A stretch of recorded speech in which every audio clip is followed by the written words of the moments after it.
right, it's time to talk basketball. I'm Jose Salviati, editor at thepeachbasket.net. He's Steve Purciello, a longtime educator, vice principal, high school coach, and athletic director. And this is the 13 Rules Random NBA Thoughts Overtime podcast. During the NBA offseason, Steve and I have been discussing NBA stars from the 60s and 70s by talking about them with someone who watched them play, that being Steve. To date, we've discussed some of the greatest in NBA history, including Wilt Chamberlain, Sam Jones, Rick Barry, Pistol Pete Maravich, long list. But today we're doing something a little different. We are excited to welcome an NBA champion, someone who got to the pinnacle of the sport, to the 13 Rules NBA Random Thoughts podcast. Tom Henderson is with us. He was drafted 7th overall in the 1974 draft, enjoyed a 9-year NBA career, playing for the Atlanta Hawks, Washington Bullets, and Houston Rockets. He reached the NBA Finals 3 times and won it all in 1978 as a member of the Rockets. Before his NBA career, he represented the USA in the Munich Olympics in 1972. And if you know anything about history, the Munich Olympics for the basketball team was unique. And that Olympics was unique. So excited to talk about that, to talk about the NBA, and to talk about his journey. It is an honor to welcome to 13 Rules NBA Random Thoughts, NBA champion, Tom Henderson. Mr. Henderson, thank you for joining us. We're grateful to have you here today. My pleasure. Outstanding. Let's start with your journey, right? What it took to get you to the NBA, when you realized you had the skills and the passion necessary to make it to the NBA. What got you there? I started playing when I was about 13, and it's a funny story. I tried out for this. I went to Night Center. We had a Night Center Monday, Wednesday, Friday, until at night. I was playing with the big guys. I was 13, and I played, and I didn't know what I was doing, but we won. So the next game, they chunked me. They got me off the team and replaced me, okay? So I'm 13, the big guys replaced me. I said, okay. So I worked all summer, okay? That was a spark. I worked all summer and realized this ain't going to happen again, okay? Wow. So next summer, the next year, we started playing the Night Center, so they say everybody they picked me first because I was working on my game. So that was my spark. When I graduated from junior high school, I went to trade school, which was Bronx vocational, and then it came out for these Smith. So I went there for 6 months. But the first month, me and my teacher, we didn't get along. So I had 3 periods of architectural drafting, and I didn't realize it was that damn hard. So we didn't get along. So I said, okay. So in New York, my mom gave me $1 to go to lunch for the day. Wow. And I would take the train down to 42nd Street and go to the movies. And the movies in 42nd Street, it starts at 5 cents. And by the end of the day, it goes up whatever the maximum is. But I went to the movies for 40 days. Okay, I'm thinking, let them throw me out. I went to the movie 40 days, and I'm in New York. Your brain doesn't work that well. I'm thinking, I'm like, wow, they're gonna kick me out one night. So I come home one day about 3:30 every day, like clockwork. So I come home one day, and my mom is about 6'2", 275, hit real hard. So she says, where do you go every day? The truancy came that day. I didn't know. So she said, and her voice changed, says, I said, would you go every day to the movies? So the next day she took me to school and put me back in. And then I went to school for the next 6 months. And then the midway, went to Clinton, to my school I graduated from. And what happened was, she said, they're not accepting nobody, but if you go up there, they'll accept you. So I went up there to accept me. And I was on late session, going in at 12 and getting out at 5:30. In the wintertime in New York, 5:30 is dark. And my school sat on a hill like a castle. I'm like, oh, I can't do this. This is not going to work. So all summer I worked hard.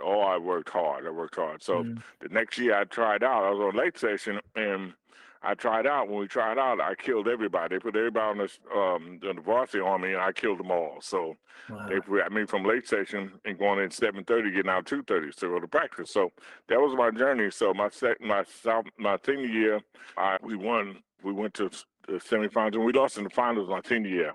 But I made All-City. I went from there, and I went to San Jacinto for 2 years. And made second team All-American my sophomore year. I averaged 24, 8, and 8, though. And I had about 8 or 9 games where I just had 5 offensive fouls. I'd run people over. I was running them over. So my next year, I did better. I would go around them, and I'd average 22, 8, and 8. So I could score. So I went to visit some schools and whatnot, and I liked Hawaii. And I almost went to Marquette, but I went to Marquette, and I like Al McGuire, but it was cold up there. I talked to Al, and Al had his son, Allie, coming. I said, Al, this ain't going to work. I said, because me, you, and Allie ain't going to make it, because Allie is going to be mine every day, okay? I'm going to own him. So, but rather than you sleep on the couch for the rest of your life, I get that. You got to play your son. I understand that. So I got to go somewhere else. I went to visit Tarkanian in high school, out of high school from Clinton. First trip I ever went, coast to coast, and he showed me so much money and offered me a couple of deeds for 2 houses, but my girlfriend, which is my wife now, and her mother, houses about $150 a piece, and he showed me so much cash. It scared the hell out of me. Okay, Wow. I'm 18. I don't know what that is. I know something's wrong. So I said, no, I can't go. I got to ask you about that, if you don't mind. This fascinates me. Obviously, that there's always been a lot of talk about Tarkanian, and I think growing up, as I was growing up and learning to love the game, he was at UNLV, respected coach, right? Yes. Great teams. There was always that, that link back, right, to money under the table and stuff. So oh my God! Look, and then he went to Vegas. I said, oh my God, in Vegas where they print the money? Stop playing, okay? Are you kidding? In Vegas? Okay, Talkers ain't in Long Beach State. They had George Trapp, Ed Ratliff, and John Q. Trapp, and Nate Stevens. All they needed was a guard, and we would have killed UCLA. If I'd have went there, we'd have killed UCLA because they didn't have a guard, but they could match up everywhere else with them. Okay, and that's what. But I said, no, something's wrong here. I said I can't do that because I'm not going to last 2 or 4 years. Okay, they're going to put them on probation. Listen, that's incredibly unique, right? If I'm 18 and someone hands me that kind of money, I'm taking it. I know I would have taken it. Why didn't you? Look, we've been broke all my life, but I'm like, something's wrong here. Right. Okay, something's wrong here. This is a little bit too much. This is not realistic. So I'm like, okay, I don't know if we can do this. So I said, no, I couldn't. So then I went to San Jack, and I enjoyed that because it was the thing. I had a good coach. He let me play. Couldn't not much about X's and O's, but he let me play. And then I worked on my game when I was there. Tom, I worked on before practice and after practice. Tom, go back now. In there, the Olympics fit in. Talk to us about the Olympics, the tryouts, the actual making, and Munich when all that stuff went down. Okay, the tryouts was like the tryouts is in Colorado Springs. Okay, and 7 days, 2 weeks, 7 days, and twice a day. And then the second week you play 1 game a day, okay? But you're on Air Force time, the military time, so you eat in the morning, lunch, and then you go evening. It was a trial, and we played hard. I played forward pretty much in the camp. I played forward. Wow. Okay, I played forward because I had to guard Kermit Washington and all the big guys. I had to guard those guys. And then Tom McMillan, he ain't getting no rebounds. I'm getting more rebounds than him. He don't want to rebound. He wants to shoot 3-pointers, okay? We didn't get along too well. We was going to whoop him. So what happened was when we played, and see, the thing about our team was a unique team. We had 11 out of 12 guys of first round in the ABA and NBA, okay, at that time. 11 out of 12. The only guy that did wasn't the first round pick was Kenny Davis, the AAU, okay? So we had a whip. But nobody averaged in double figures. Me, Dwight Jones, and Mike Bannon all averaged 9 points a game. We had Doug Collins, who was averaging 32. Everybody else was averaging 20-something, but he wouldn't let us go. You had Deers, but you hold them, you confining them. You not let them go. You got to let Deers run. You can't let them go. We played Russia, 50-51. We should have ran them back to Russia, okay? But the thing about us as American basketball players, we're so arrogant. I never saw them Russians play until that night. Okay, and they've been playing in 3 Olympics. That's 12 years they've been playing together. Wow. AAU, all the time. Those are grown men. Okay, we didn't scout them at all. And if you scout somebody, at least you know how they play a little bit. Okay, I'm like, wow, but our arrogance, okay? And we played Cuba. We beat them. We stopped them from breaking. And Cubans were the best talent. They had the most athleticism. They wasn't as good as we were, but they had the most athleticism. They was athletes. They jumped like gazelles. But we shut them down when we stopped them from running. So they was in trouble. And then our style of play was to run the ball around, pass around for 25 seconds, and this 30-second clock. That shot you're trying to get in the first 5 seconds is going to be different in the last 5 seconds, okay? The last 5 seconds, they're going to tighten the defense up. So you're in trouble. So you waiting, passing around the whole time. We passed it 6 times. And like, come on, give me a break. So when we got down with the Russians, I had to stop telling them, I said, hey, we got to go. We got to go. So that's when we started attacking. And we had scorers. We had always had scorers. And then for me to get my spot, when I was in San Francisco, we practiced for 3 days. And Glory Road, Don Haskins, he called me so many MFs. I thought that was my middle name, MF, okay? So he wore me out, okay? So I don't play well when you cussing at me like that. Okay. I used to beat Iowa Wade, Doug Collins, and Ed Robinson, and they was close. They was like, they was close. They was tight, okay? I beat them twice a day when I got to Hawaii, okay? I said, I got to beat them up because I can't let this guy keep cussing me because I can't play. I can't do that. You don't register. I had another coach, UB Brown, was like that. He called timeout and take everybody out to the foul line and cuss them. You motherfuckers, you this, you that. And I'm like, what? I'm like, the night before I got traded from Philly to Washington, he called timeout and called out the foul line. He called so many MFs. I'm like, wow.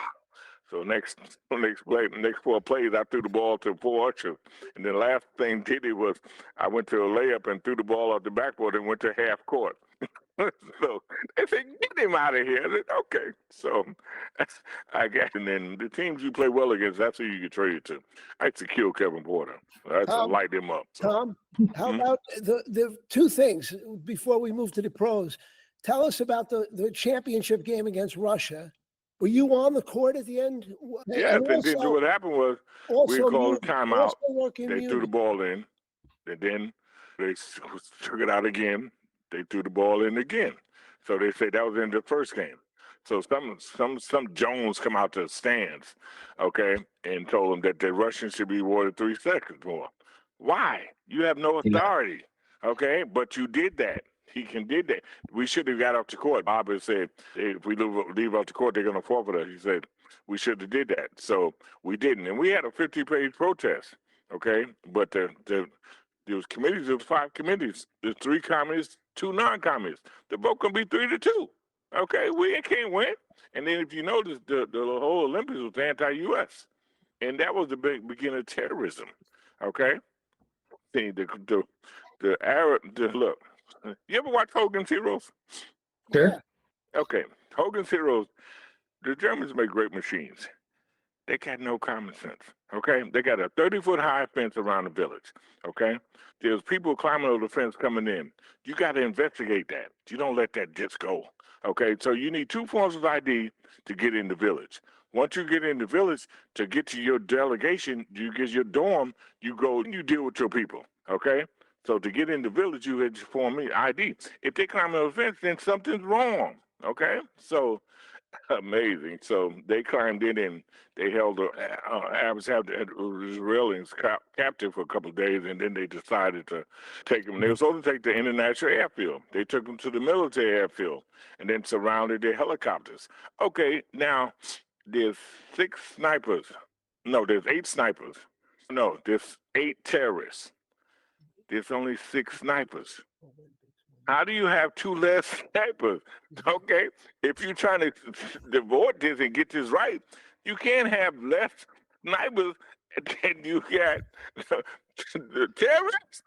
Come on, it just doesn't make no sense. So that was the beginning of terrorism, and they wanted to cancel the games. We said no, we didn't want to cancel the game. We wanted to go, and it was like the next dorm over to the cafeteria. There was a 3-story cafeteria that we went to every day. So we had to go pass by there. It was just I'm from New York. It was all kind of stuff going on, but we wasn't into that. We just say, we're 20 years old. We don't know nothing about none of that. Cold War, we don't know nothing about that.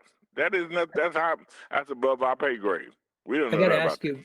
I got to ask you about the game, because it's so much. It's fascinating what went on and scary, right, at that Olympics. But I saw a great quote from you about the way the game ended specifically. You said the game ended and we won. Then it ended again and we won again. And then obviously there was a third time, and just what a 3 more fiasco. seconds. He got a chance to go 3 more seconds. And then the thing we had Jim Forbes, who was 6'6", Kevin Joyce and 6'3", and they're on the back line watching Bellows, and he just elbowed both of them. They went flying. And then they told Tom McMillan, who was on the ball, now Tom Burton is 7'5".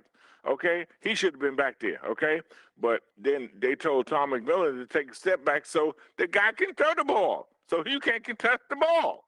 I'm like, oh, this is just too much. We're just sitting there, and I'm like, wow, this is just too much.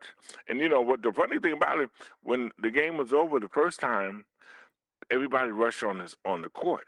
Right now, these souvenir people, they rush in the court. A guy is trying to take my jersey up over my head.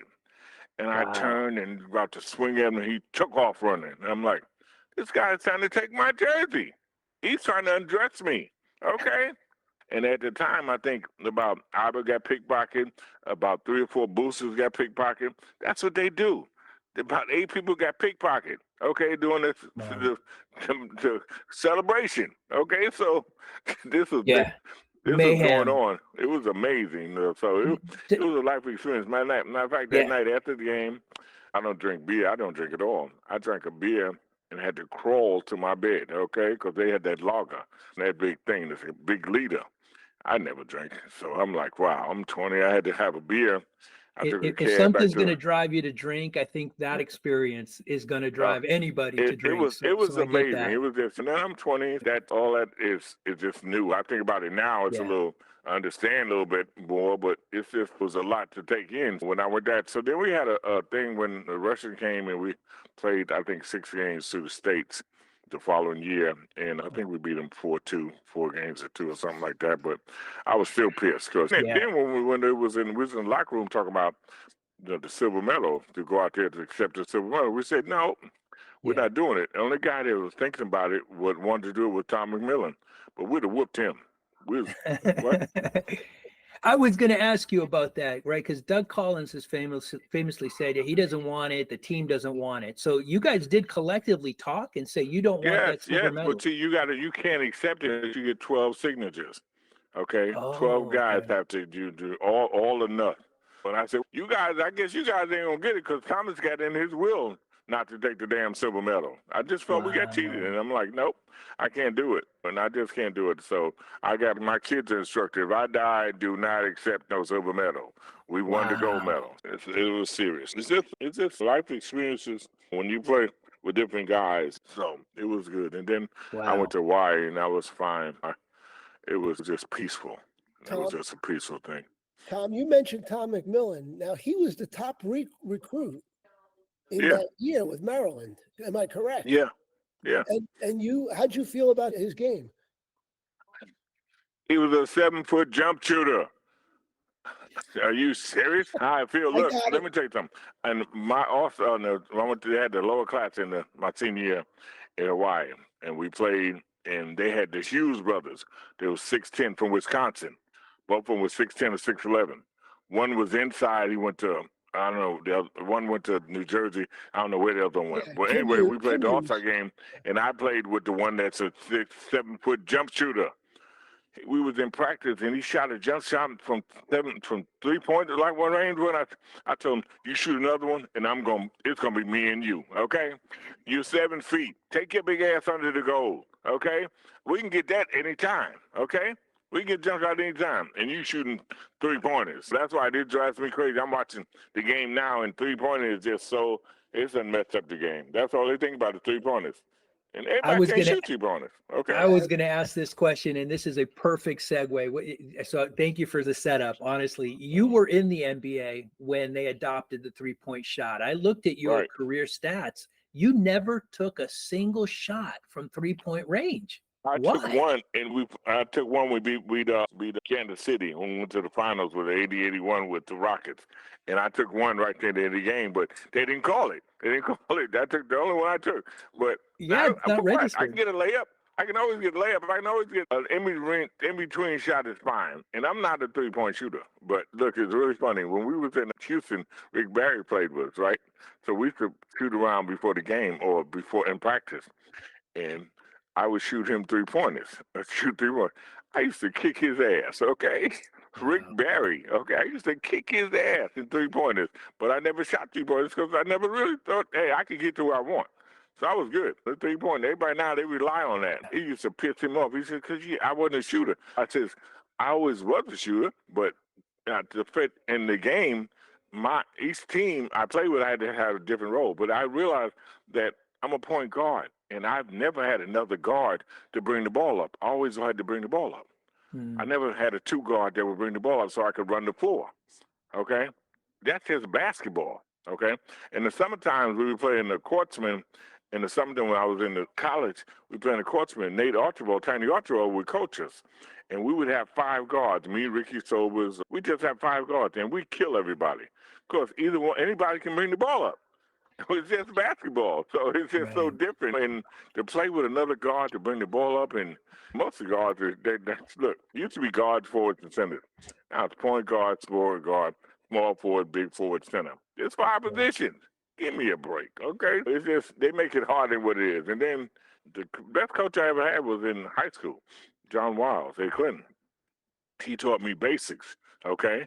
How to play defense and be glad to play defense. Doug Collins, I used to beat him up like he stole something. So when he played with Philly, and I played with Washington, and one night we were playing, and he was lighting Kevin Greavy up. He had 29 the first half.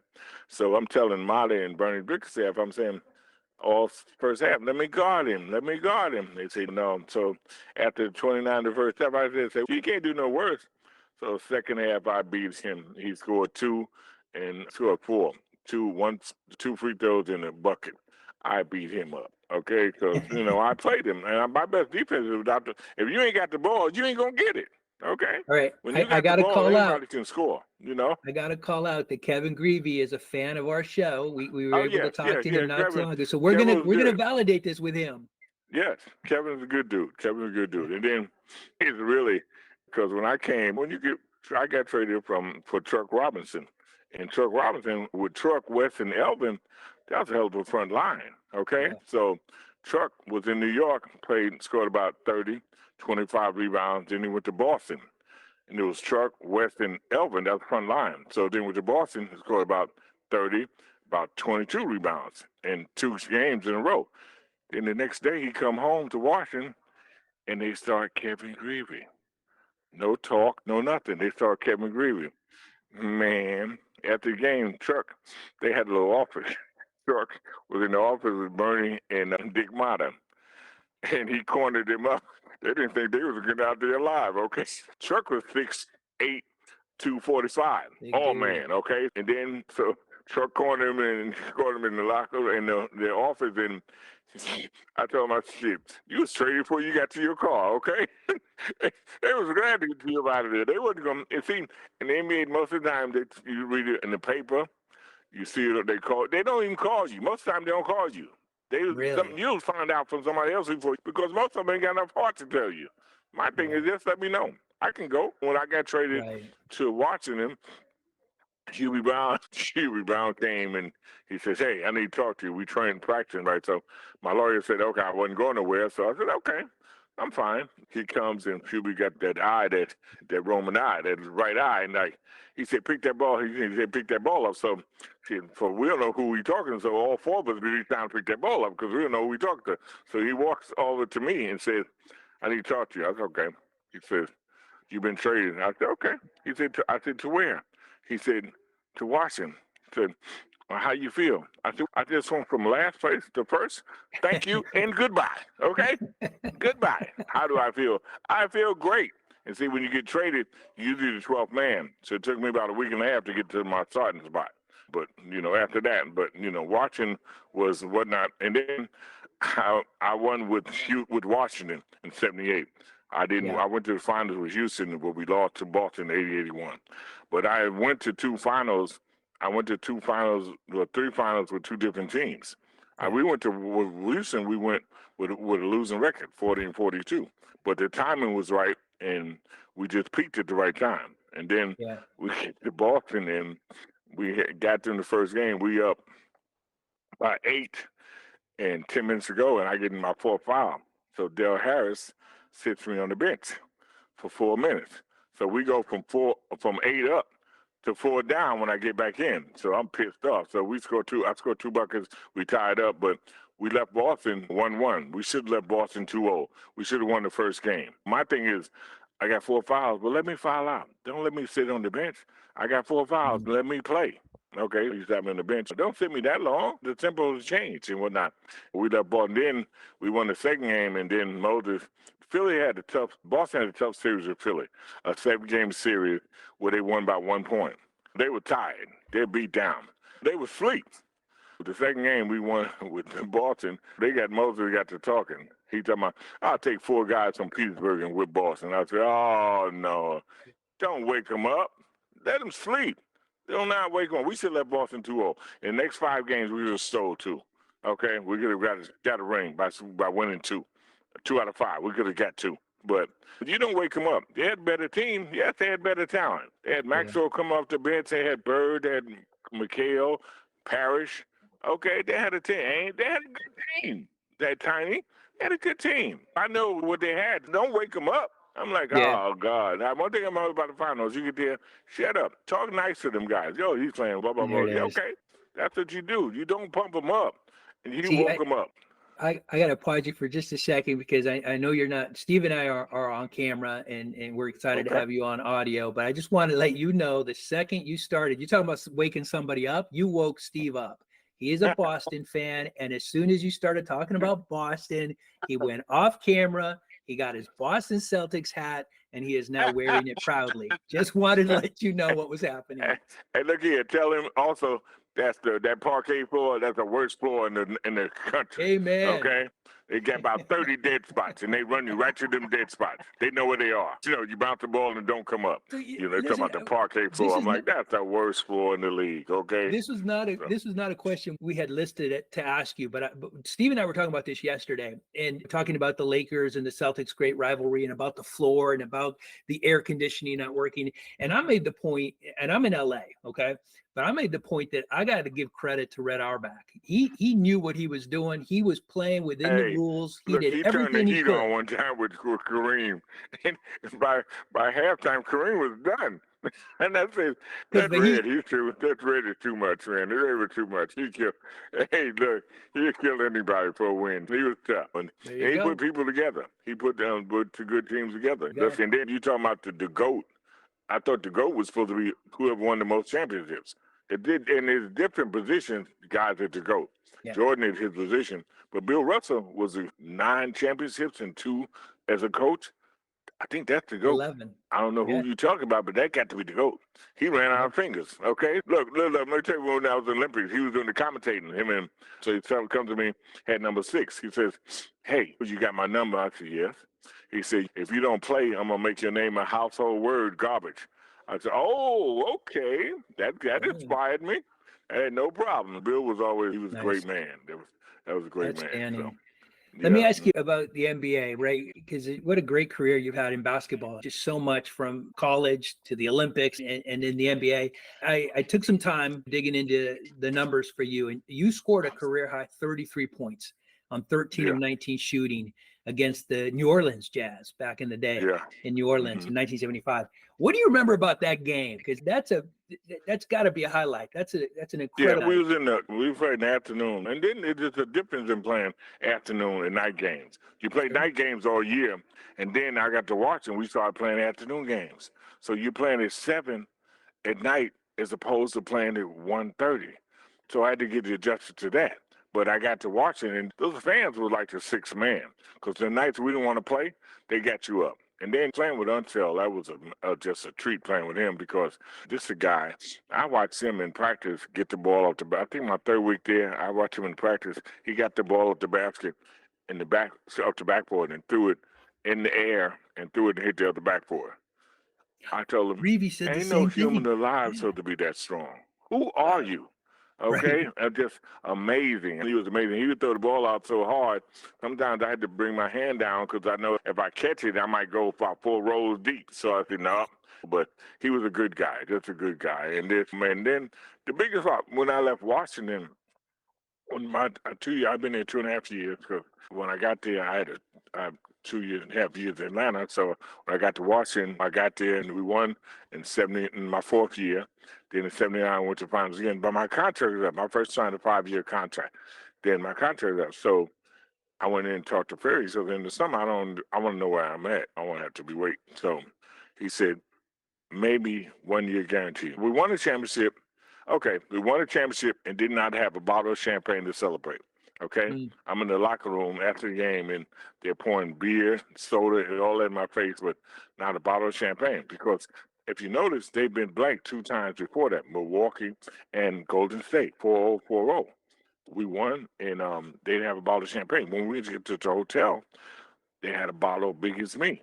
The thrill is gone. Okay, you missed that in. And my thing is, I grew up in New York, and I grew up in the hood. So if you ain't gonna have a bottle of champagne, then I'm gonna stop at the first liquor store and get a bottle for me.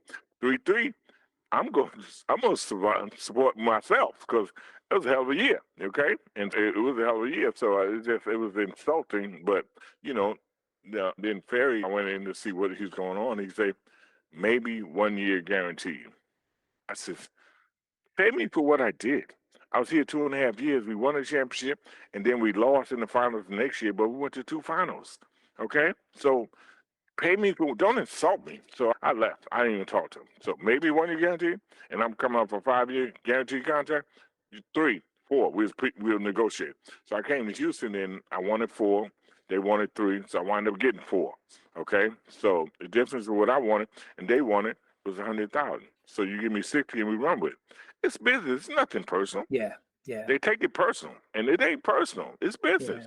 Pay me for what I did. I did this, and then isn't it hard? I mean, you were talking about being 18, right? Today you've got kids 19, 20 coming into the NBA, and they're having to deal with that. That's gotta be so hard.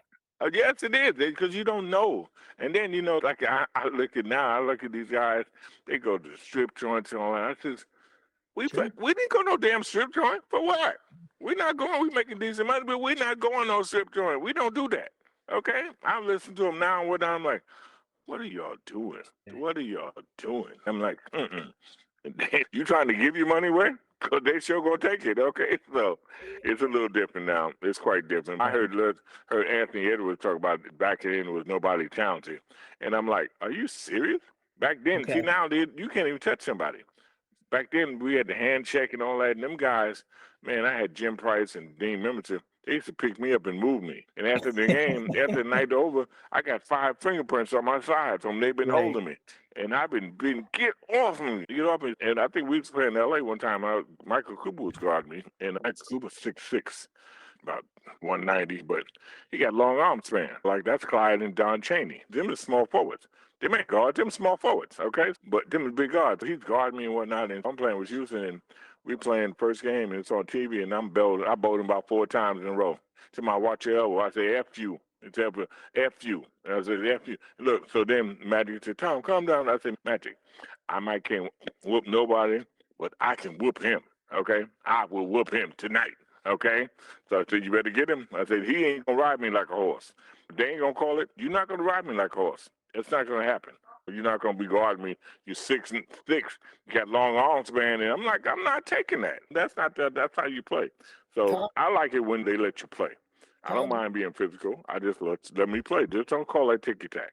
Just let me play. And then I get that from playing on the weekends with them old men. Old men in my neighborhood, you go play them old men, they're going to beat you up. And see, but the whole thing, I wouldn't complain. I'm just trying to figure out by next weekend how not to let them beat me. Because you can't get no layups. You got to shoot jump shots and you got to pick your spots. So you got to. I got a question I got to ask you. I got a question I got to ask you about that. And you set me up again perfectly. And I know, Steve, you wanted to ask something. No, same thing, I think. Go ahead. Okay. Yeah, probably the same thing. This was such a perfect setup. I don't know if you heard, but the current Los Angeles Lakers coach, JJ Redick, said last year about players in your era, right? That he devalued them because along the same lines of what Anthony Edwards said, right?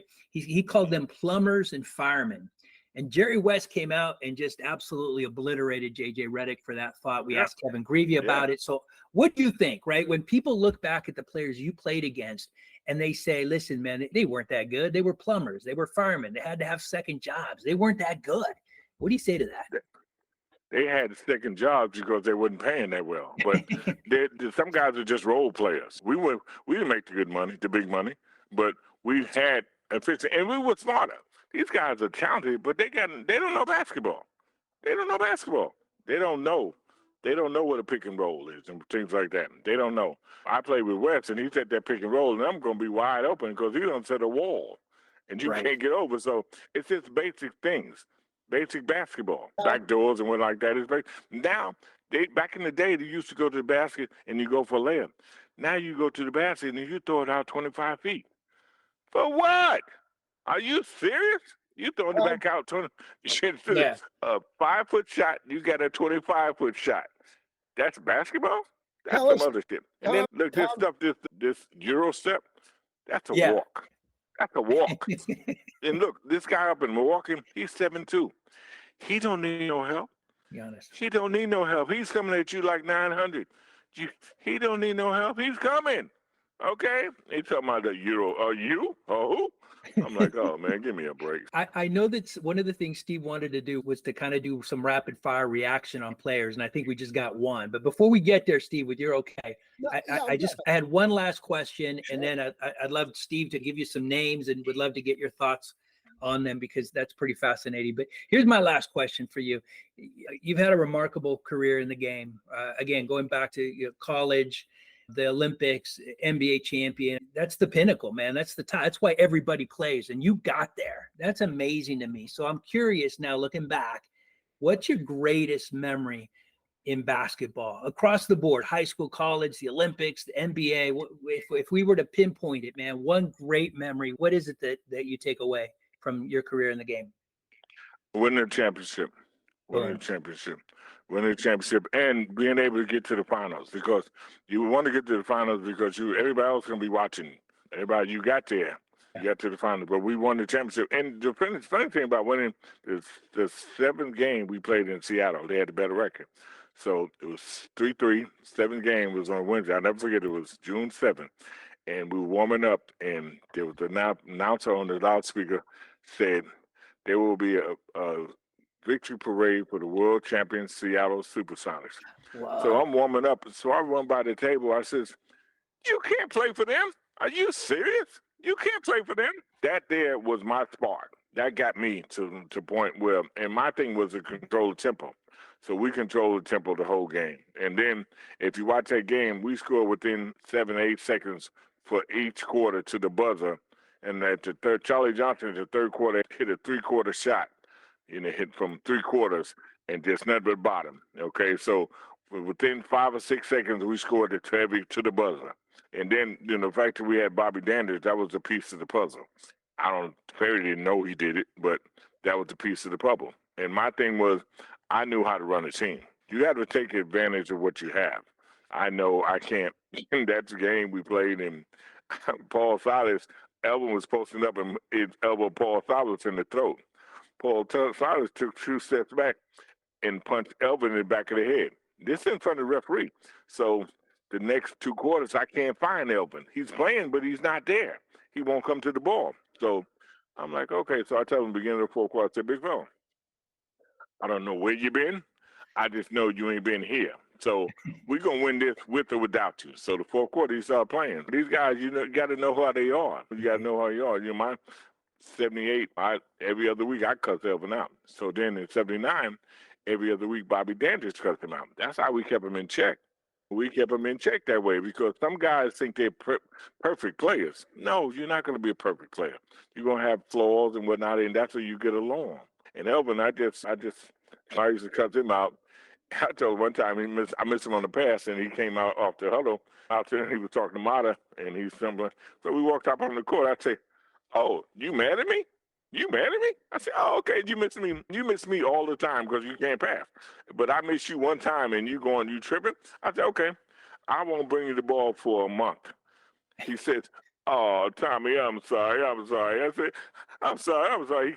He cried and apologized for 2 weeks. I said, I won't bring you the ball because I think I got the ball 95% of the time. Guys like that are stat fanatics, okay? He's looking at the stat at halftime to see how many points, how many rebounds he got. So if I don't bring him the ball, he's pissed. He can't do that. So he apologized and whatnot. I said, man, just stay from me.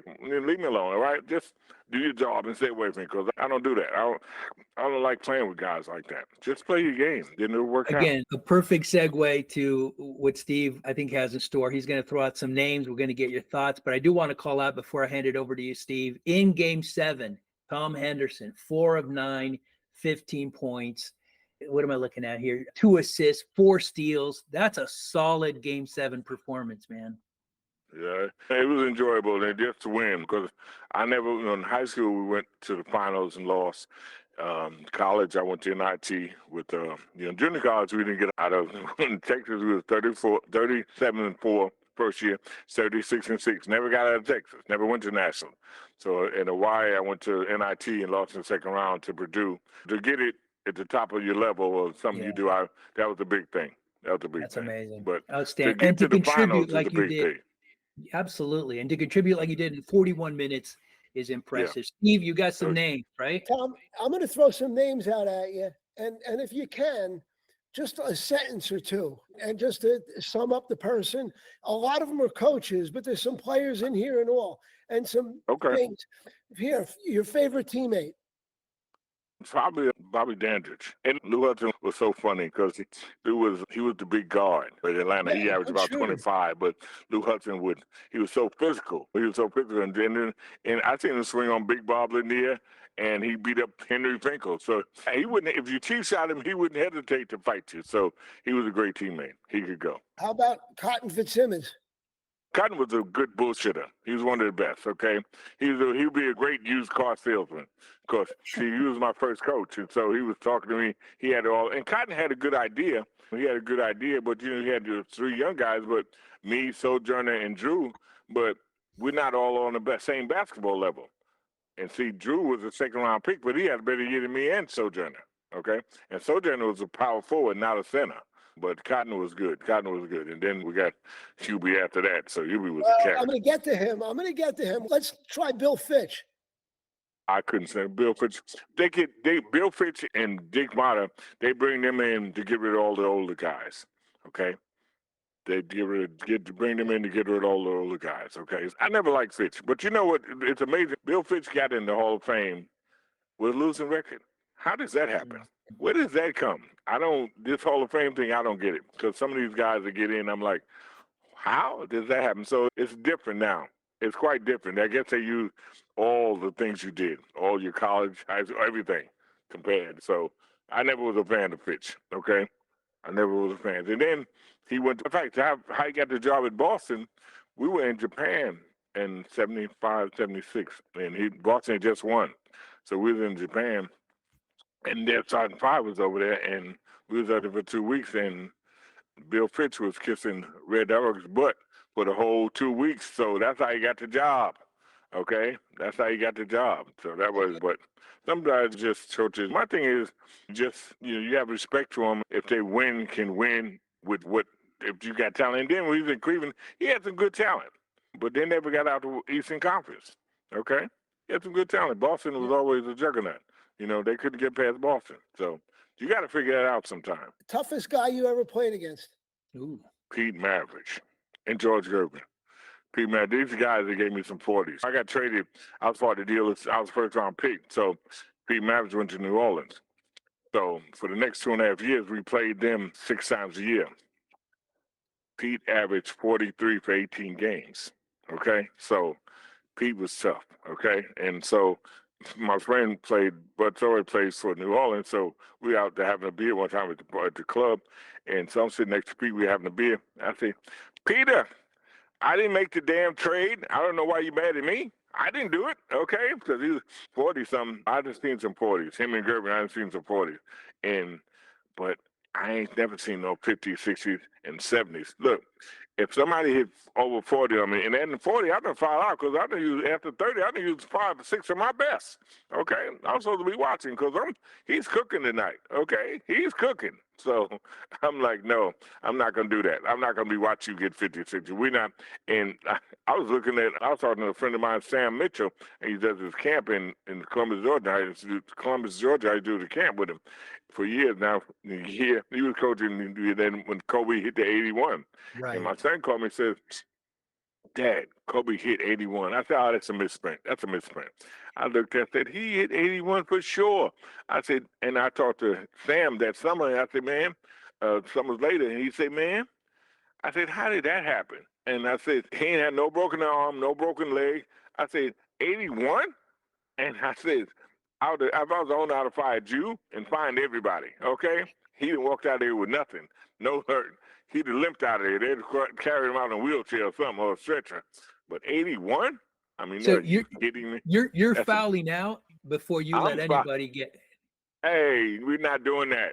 Gotcha. Look, he's cooking tonight, so I better be watching. I got the best seat in town, so I'm going to be watching because I'm like, damn, okay, so I can't imagine. That's all. I just seen some bodies, but with Gervin and what's his name, but Mavericks, but no, I ain't 50. And when they hit 71, I'm like, who's guarding them? And then back in my day, we had 5 big guys. They had 6 fouls apiece. Okay, so that's 30 fouls. When they finish them 30 fouls, they gonna be carrying him out on a stretcher. Okay. Yeah. They gonna use all 6 fouls, okay? So it's a different era entirely, okay? Yeah. You can't touch nobody now. So I get that. Who else you got, Steve? That was interesting. Hubie Brown. Oh, Hubie was a character, man. Hubie had the right idea. He says, whatever comes out of the point guard position, you both are responsible. I was there for a year, about a year with Hubie, because he got my second season. That's when he got hired and got Jerry to Cotton. And then Hubie had a good thing, but he was a cussing sailor, okay? He would call us to the foul line, and he would call us so many MFs. I'm like, wow.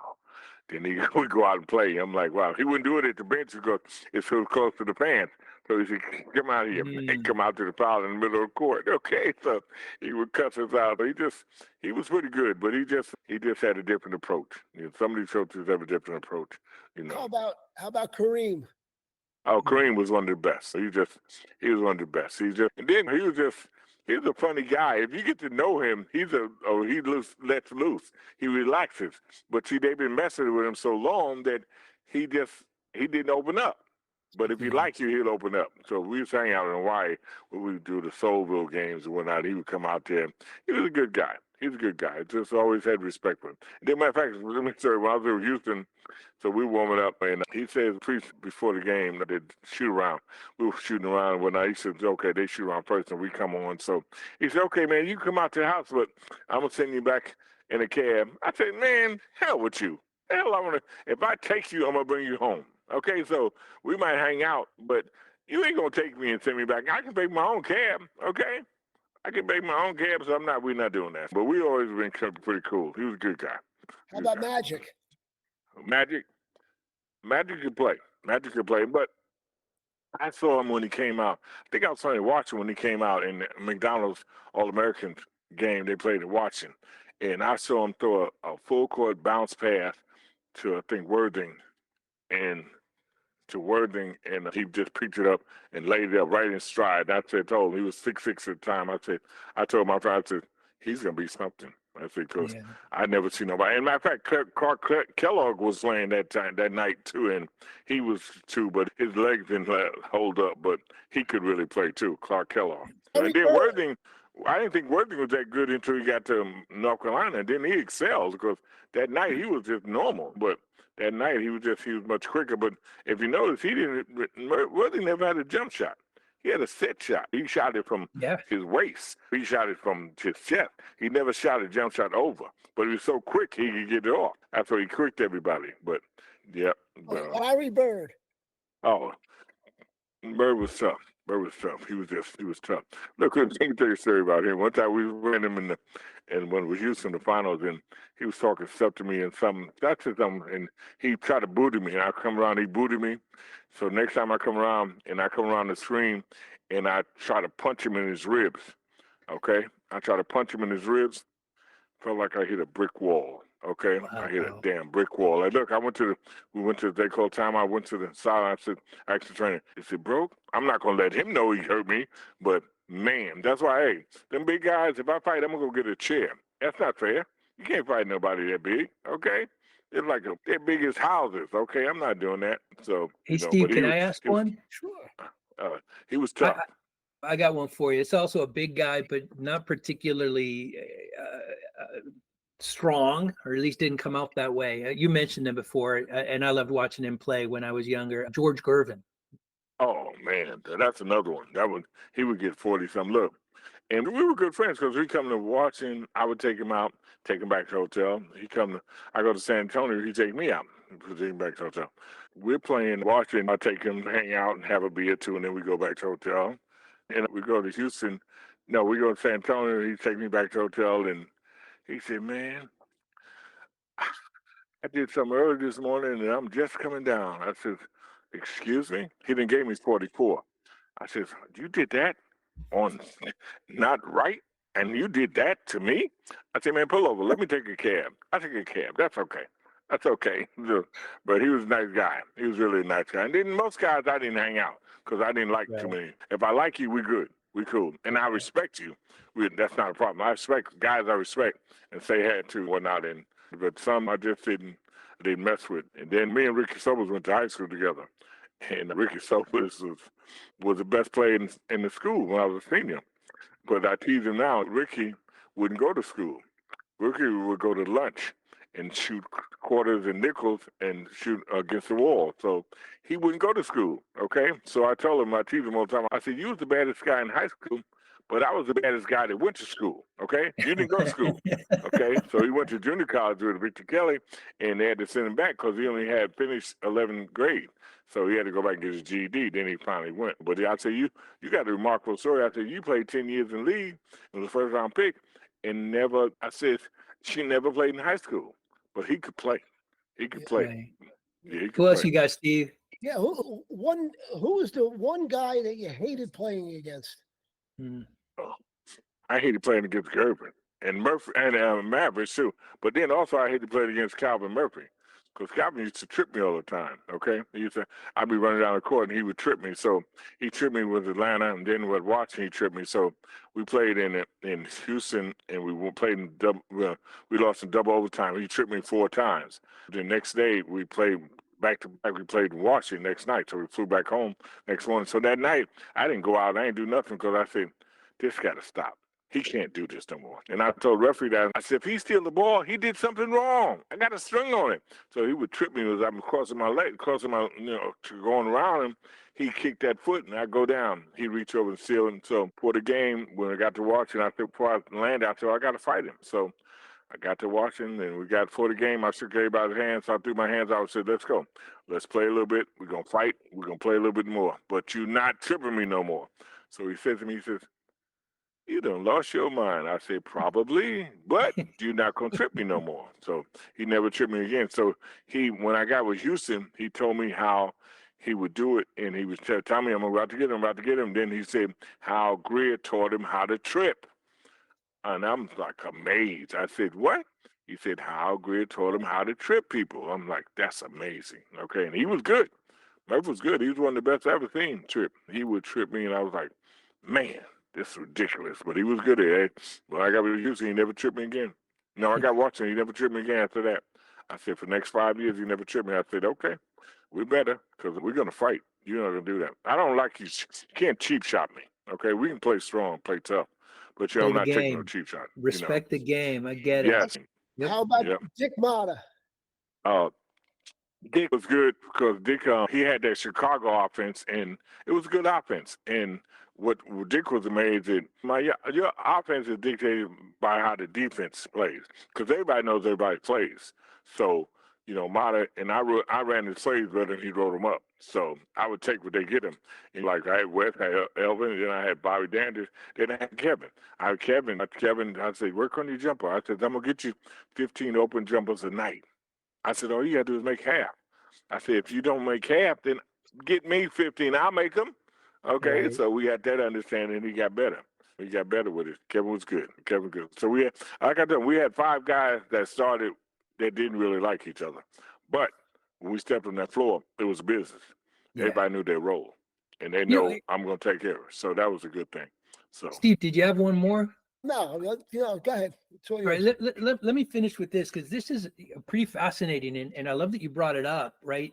The 1970s Oakland A's famously brawled in the dugout, but won championships. Kobe and Shaq didn't like each other, but won championships. You don't need to like each other to win. No, you got to do your job, okay? Yeah. You do your job, then they all come out in the wash. Okay, if you do like each other, that's a plus. But we didn't see these guys hang out and go to movies, go to dinner. We didn't do that. Yeah. We didn't do that. We didn't want to do that. We wanted to get away from each other. But when we stepped on that court, it's hell to pay. You got to be able to touch. And see, I knew if you give me what I need, I could win. I knew how to win. Okay, I knew how to win. I used all the pieces. Okay, all the pieces I had. And then if I needed to score, my first 5 years, I could score. I scored double figures, okay? But my last 4 years, I lost love of the game because all that bullshit involved, okay? It's a simple game. Then I had Del Harris.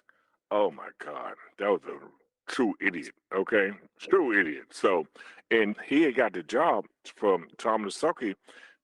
His contract was up. Del called Ray Patterson one day during the summer and said, has Tom signed yet? And he knew he hadn't. So he says, if I'm not being true, what is he asking? He said, he's asking for $500,000, which he deserved, and he should have got it. He said, no, well, I'll do it for half that. You done stabbed him in the neck. You doing it for half that? They went for that, okay? They went for that. It's just amazing. There's no loyalty, okay? It's business. It's no loyalty. So that's how you got the job. And then I was amazed that the Lakers had him. See, he was coaching Kobe when Kobe first came there. So he sat Kobe for a couple of years, which was a joke. Right. You got to, look, when you got talent, you nurture that. You got a talent, you got a thoroughbred, okay? You got a thoroughbred, okay? I got to tell you. You don't know if you can play unless you get some time. Right. Because when I first got to Atlanta, I didn't know if I can play, and Dean Miller got hurt, and I got a chance to play 30 minutes a game for about 20, 25 games, and I could realize I could play in this, okay? Yeah. I can play in this. That's what you got to find out, because you don't know, and if you don't get no time, you don't know. I'm from LA, and I can tell you that you are absolutely right, and the general consensus out here when Del Harris took a 17-year-old, admittedly, he was very young, but this guy, everybody saw how good he was. Jerry West saw how good he was. That's what you nurture that, and you play him. You don't play him a lot of minutes, but you work him into it. And he's going to get more and more confident. Because when you go along, your confidence. That's how you know, in confidence. And then he didn't go to college. So his confidence, once he gets in there playing with the big boys, with time, you can realize it. And then he had a hell of a work ethic. Yeah. He had one of the best work ethics that you can imagine. Okay? Yeah. And so that's what it is. And then that's why these coaches, most of them want you to play around their coaching. No. Coach around my talent. Okay? These thoroughbreds. If you got some thoroughbreds, that's what you got. Like I say, you take horses. In Atlanta, we had ponies. Went to Washington, we had horses. When I got to Houston, some nights we had horses, some nights we had ponies. Okay? You take horses to the horse race. You don't take ponies. Okay? You got to take horses because then you got a shot. And then all you want to do is get to the playoff. If you get to the playoff, you got a shot. I can't think of a better way to end this conversation. What just incredible insight. It was so much fun talking to you. And I love that we're ending it as an LA guy with a conversation about Kobe. But that's it. We hope that you absolutely enjoyed this incredibly unfiltered conversation. Brought me back, so that was a good thing. I enjoyed it. I enjoyed y'all. I appreciate y'all. And somebody said they was going to ask me about Les again. I said, I didn't have much to say about Les. Les was just different, okay? I called him at the time, he was used to being pampered in high school, and we weren't going to pamper him, okay? We weren't going to pamper him. We all trying to figure it out. And I think people don't realize Sandy Center was the best basketball I ever played, junior college basketball, because every night I had to fight one of them dirt farmers. And then when I got to Hawaii, like every 5 or 6 games, I was running to somebody in my position. But in junior college, every night, it was a fight, okay? So it was quite different. Unfiltered. That's what we're calling this podcast. We're calling this Unfiltered with NBA champion. That's all right. Tom, it was a pleasure. It's my pleasure. You know, at some point, if you don't mind, I might call you about an opinion or a thought on different things. No problem. No problem. Be my pleasure. All right. You guys have a good one, okay? Thanks, Thank Tom. you so much. Next week on 13 Rules, anytime. Random NBA Thoughts Overtime Podcast, Steve and I will discuss the 1985 Celtics versus Lakers finals. And I'm excited to talk about that one, Steve. Tom Henderson, thanks again. Appreciate the time. My pleasure. You take care. Have a good day. All right. Thank you all. You too. Bye-bye. Bye now.